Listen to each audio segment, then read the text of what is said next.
안녕하세요. 흰수염고래 스포츠입니다. 지금부터 토트넘의 결승전 6경기 중에 첫 경기, 결승전 중에도 더 중요한 결승전 북런던 더비 토트넘 대 아스날의 경기를 생생하게 전해드리도록 하겠습니다. 손흥민은 현재 15골을 기록 중입니다. 분명 올 시즌 15골을 넣은 선수라는 건 매우 좋은 기록일 수 있지만 2024년 동안 3골을 넣었다는 건 매우 아쉽죠. 하필 손흥민이 3골 넣는 동안 토트넘의 성적은 추락을 하면서 토트넘은 현재 5위입니다. 4위 아스톤빌라와 승점 7점 차. 솔직히 남은 경기 치고는 7점 차는 너무 큰데 토트넘은 아스톤빌라보다 3경기를 덜 치렀기 때문에 지금부터 6경기에서 좋은 성적을 거둔다면 역전 4위 챔피언스리그 진출이 가능합니다. 전제가 성적이 좋아야만이죠.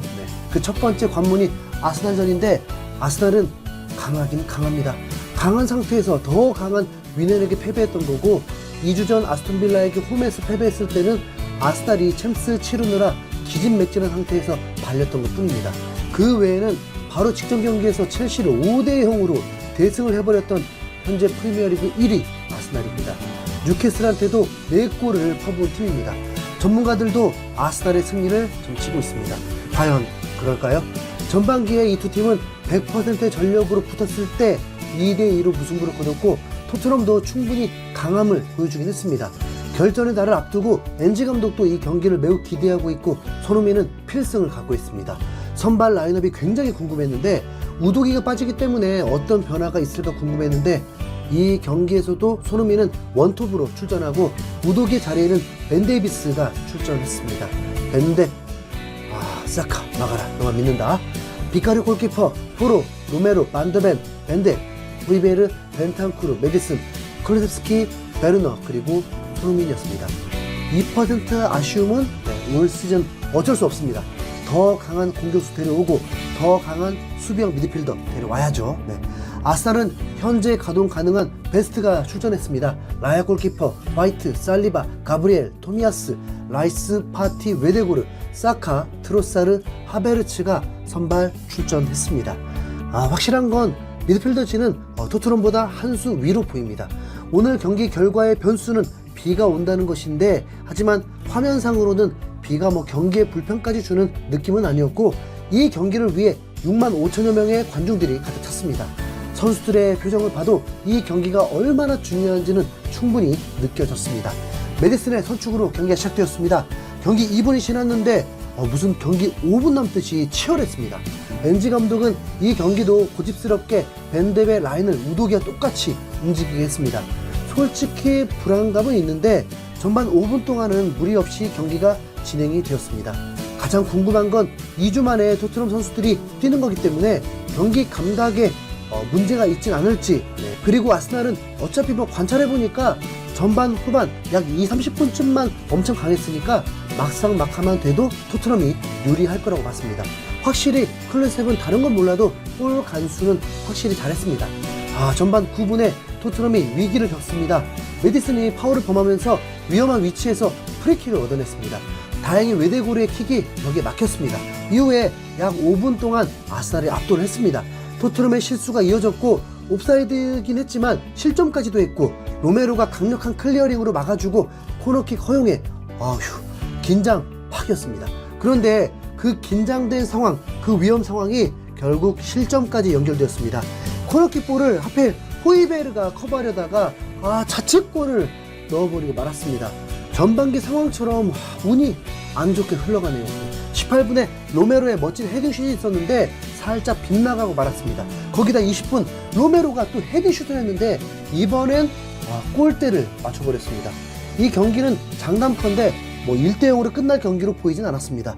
그렇다고 크게 아스날이 더 넣는 걸 바란 건 아닌데 26분에 아스날이 추가골을 넣어버립니다. 그 상황이 너무 억울할 만큼 꼬이면서 사카가 침착하게 골을 성공시키면서 0대2가 되어버렸고 하다하다 이젠 코너킥에서 하베르츠 헤딩골까지 넣어버리면서 최악의 0대3 전반전이 되어버리고 말았습니다. 토트넘은 전반에 점유율이 무려 70%가 넘었습니다. 어떤 팀도 아스날을 상대로 그렇게 경기한 팀은 없습니다. 근데 실속이 없어요.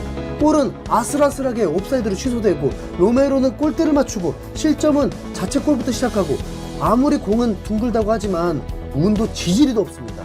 손흥민이 뒷공간 침투로 기회를 얻었지만 힘이 들어가면서 로켓슛까지 나와버렸습니다. 압도는 하려고 하는데 참패각, 응원하기도 쉽지 않았습니다. 0대3 상황에서 믿을 건 아스날의 체력 방전뿐이었는데 실속까지 차렸다 보니까 불안감은 더 밀려왔습니다. 아무리 봐도 지금 전술에서 손흥민 스트라이커 포지션은 너무 어울리지 않았습니다. 받으면 뭐 다시 패스만 해요. 메디슨 폼도 너무 안 좋아 보이고요. 결국 예리한 패스 한 방들이 나와야만 추격이 가능한데 5분 안에 한 골 나오면 또 모르죠. 후반전 5분 안에 한 골은 나오지 않았습니다. 엔지 감독이 선수를 먼저 교체를 했는데 벤탄쿠르 대신 사르를 출전시켰습니다. 토트넘은 아스날보다 패스 플레이를 더 많이 하면서 아스날보다 투박한 플레이와 중원에서 볼이 제대로 연결이 안 되다 보니까 쉽게 아스날에게 공격을 허용하면서 위기를 당했습니다. 뭐랄까요? 다행이라고 해야 할까요? 토트넘은 실점하지 않고 점점 아스날은 체력적인 저하가 느껴졌습니다. 토트넘은 오히려 역으로 로메로가 계속 공격을 하면서 경기장 전체를 휘젓는 히트맵이 나오기도 했습니다.